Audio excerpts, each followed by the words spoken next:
যারা এখন পর্যন্ত এই সেটিংটা ঠিক করেন নাই অবশ্যই এখনই এই সেটিংটা ঠিক করে নেন। আমি আগের দিনে একটা 40 সেকেন্ডের একটা ভিডিও দিছিলাম যে এই সেটিংটা ঠিক করলে আপনাদের ভিডিওতে আবারও ভিউজ আসবে। তো সেই ভিডিওটা আজকে দিলাম। যত দ্রুত সম্ভব আপনারা সেটিংটা ঠিক করে নেন যাদের এখন পর্যন্ত ভিডিওতে ভিউ আসতেছে না। চলে আসলাম আমার ফেসবুক অফিসিয়াল অ্যাপসে আসার পরে আমি চলে যাব এই যে কোনায় 3 আইকন দেখতে পাচ্ছেন, আমি এই 3 আইকনে ক্লিক করব। 3 আইকনে ক্লিক করার পরে স্ক্রল করে নিচে আসবো। নিচে আসার পর এখানে এই যে দেখতে পাচ্ছেন সেটিং অ্যান্ড প্রাইভেসি, এই যে সেটিং অ্যান্ড প্রাইভেসিতে ক্লিক করবেন। ক্লিক করার পরে এখান থেকে এই যে আরেকটা সেটিং দেখতে পাচ্ছেন, এই সেটিংয়ে ক্লিক করবেন। এই সেটিংয়ে ক্লিক করার পরে এখান থেকে স্ক্রল করে নিচে যাবেন।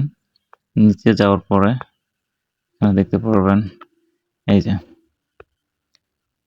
ফলোয়ার্স অ্যান্ড পাবলিক কন্টেন্ট, এই যে অপশনটা দেখতেছেন এই অপশনটাতে ক্লিক করবেন। ক্লিক করার পরে এখান থেকে আপনি স্ক্রল করে নিচে যাবেন। নিচে যাওয়ার পরে এইখানে হচ্ছে আপনার মূল সেটিংটা। তো এইখানে যে অপশনটা দেখতে পারতেছেন আমি দেখাই, এই যে কান্ট্রি রেস্ট্রিকশন, এখানে দেখেন আমার কিন্তু অফ দেওয়া আছে, এই যে অফ দেওয়া আছে, আমার কিন্তু এটা সিলেক্ট করা নাই। তাই কান্ট্রি রেস্ট্রিকশন এই যে অপশনটা দেখতেছেন, এই যে রিভিউ লেখা আছে, এই রিভিউতে ক্লিক করবেন। রিভিউতে ক্লিক করার পরে এখানে দেখেন দুইটা অপশন আছে, রেস্ট্রিকশন টাইপ আর হচ্ছে কান্ট্রিজ। তো এই যে কান্ট্রিজ যেটা আছে এটাতে এখানে ক্লিক করেন। যদি আপনি এখানে ক্লিক করলে দেখতে পারবেন এখানে কিন্তু সিলেক্ট কান্ট্রিজ, তার মানে কোনো কান্ট্রি সিলেক্ট করা নেই। এটাই কিন্তু আপনার মূল প্রবলেম। তো আপনারা যারা ফোনটা রিস্টার্ট মারছেন, দেখা যাচ্ছে ভিউজ বাড়ানোর জন্য যারা ফোনটা রিস্টার্ট মারছেন, ওই ফোনটা আবার ওপেন করার পরে সেটিং দিতে গেলে কিন্তু অনেক ক্ষেত্রে দেখা যাচ্ছে আমাদের ওই সেটিংটা আর ঠিক মতন হয় নাই, যে কারণে কিন্তু আমাদের এখানে দেখা যাচ্ছে আমরা যে দেশে আছি, আপনি যে দেশে আছেন বা আমি যে দেশে আছি, আমি বাংলাদেশে আছি বা আপনি ইন্ডিয়াতে আছেন, ধরেন আমরা যে দেশে আছি না কেন ওই দেশের ইয়াটা কিন্তু এখানে সিলেক্ট হয়ে যায়, অটোমেটিক হয়ে যায়। যদি আপনি ঠিকমতো সেটিংটা না দিতে পারেন তাহলে কিন্তু এখানে আপনার ওই কান্ট্রিটা, তার মানে যেখানে আপনি আছেন সেটা এখানে সিলেক্ট হয়ে যাবে।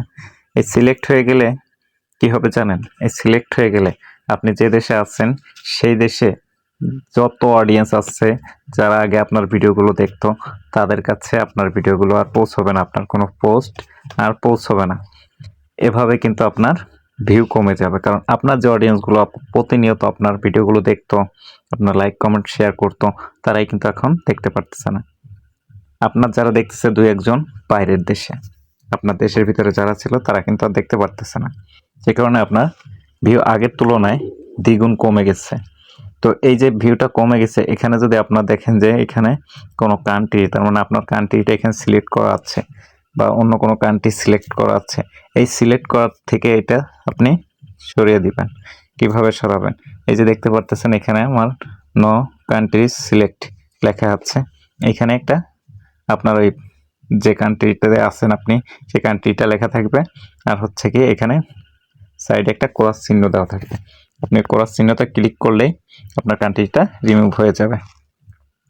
রিমুভ হয়ে যাওয়ার পরে আপনি কি করবেন? এই যে দেখেন এই যে উপরে একটা সেটিং আছে, এই যে হাইড পোস্ট কমেন্ট উইথ, এই যে সেটিংটা দেখতেছেন এই সেটিংটা এখানে কিন্তু অন করে রাখবেন। এটা অন করে রাখলেই কিন্তু আপনার এই যে দেখতে পাচ্ছেন এই যে এটা কিন্তু আপনার অফ হয়ে যাবে।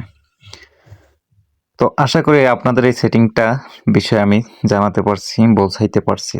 যদি এটা হয় আপনাদের অবশ্যই এটা অফ করে দিবেন। অফ করার পরেই কিন্তু আপনার আবারও আগের মতো ভিউজ আসতে শুরু করবে। তো এতক্ষণ আপনাদের যেভাবে বোঝাইলাম অবশ্যই আপনারা ঠিক এইভাবেই কাজটা করবেন। আর ভিডিওটা যদি ভালো লাগে অবশ্যই আপনার বন্ধুদের সাথে শেয়ার করবেন।